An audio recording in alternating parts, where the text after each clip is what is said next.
Olá pessoal, tudo bem? Vamos falar hoje então um pouquinho sobre mamoplastia. Antes da gente começar nosso vídeo, quero te convidar a ativar a sua notificação, dar o seu like, se inscrever caso você ainda não tenha se inscrito e compartilhar com aquela pessoa que você sabe que adora saber um pouquinho mais sobre cirurgia plástica.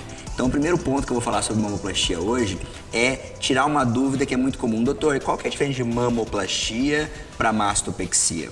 Na verdade, pessoal, são sinônimos, mas de certa forma na prática a gente fala em mamoplastia quando é uma paciente que tem bastante tecido mamário que vai reduzir bastante volume mamário. Já a mastopexia já entra naquele caso onde a paciente muitas vezes vai colocar somente uma prótese e vai tirar só o excesso de pele, não tem tanto volume. É mais ou menos isso que na prática a gente coloca como diferença, mas não tem uma diferença matemática correta para falar sobre isso. Então você pode usar tranquilamente os dois termos.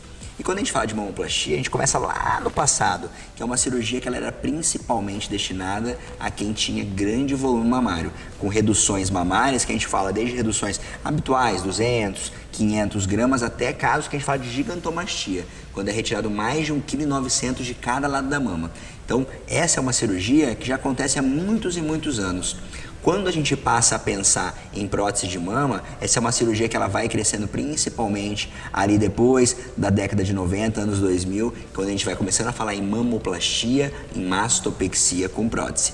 Diferença básica entre elas na prática é a paciente que tem um volume mamário importante, que sente um peso e que ela não quer mais sentir esse peso, minha orientação é sempre caminhe mais para mamoplastia redutora.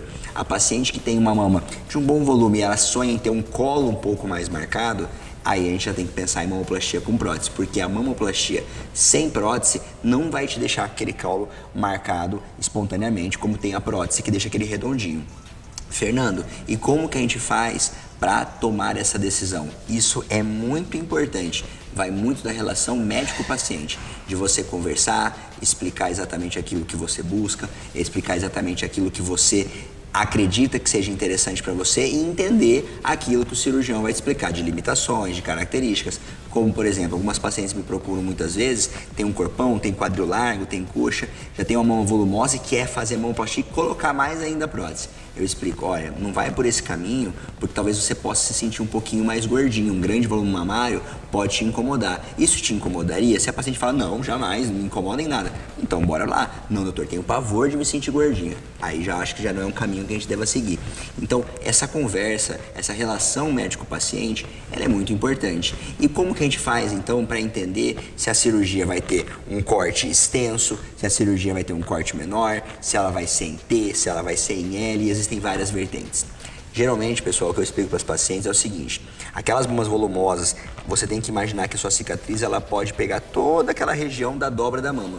Isso pode acontecer na técnica tradicional, em casos onde a gente faz a técnica de short scar, a cicatriz inferior ela fica um pouquinho menor, porém a areola às vezes tem que ser um pouquinho maior, e na técnica em L também tem suas características, suas vantagens e também tem suas desvantagens, onde algumas vezes tem um pouquinho mais de sobra de tecido.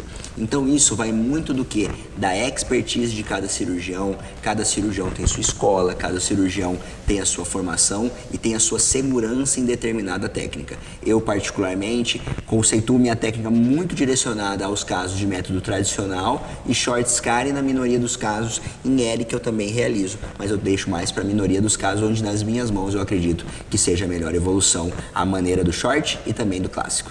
Certo, pessoal? Essa é uma cirurgia que é uma cirurgia que ela pode durar em média de 3 até 4 horas e casos que já são secundários, já foram operados muitas vezes antes, podem durar até mais do que isso, que são cirurgias que a gente já fala que não são nem somente estéticas, tem um componente reparador muito importante. Esse é um tema muito interessante, tem muitos assuntos para a gente discutindo e os comentários de vocês vão ajudar a gente a guiar mais assuntos para trazer aqui. Meu nome é Fernando Henrique Novaes, sou de Campo Grande, Mato Grosso do Sul e se você ainda não curtiu, não deu seu like, não ativou as suas notificações e também não se inscreveu, peço que você faça isso e compartilhe com aquela pessoa que você sabe que vai gostar bastante desse conteúdo. Um grande abraço.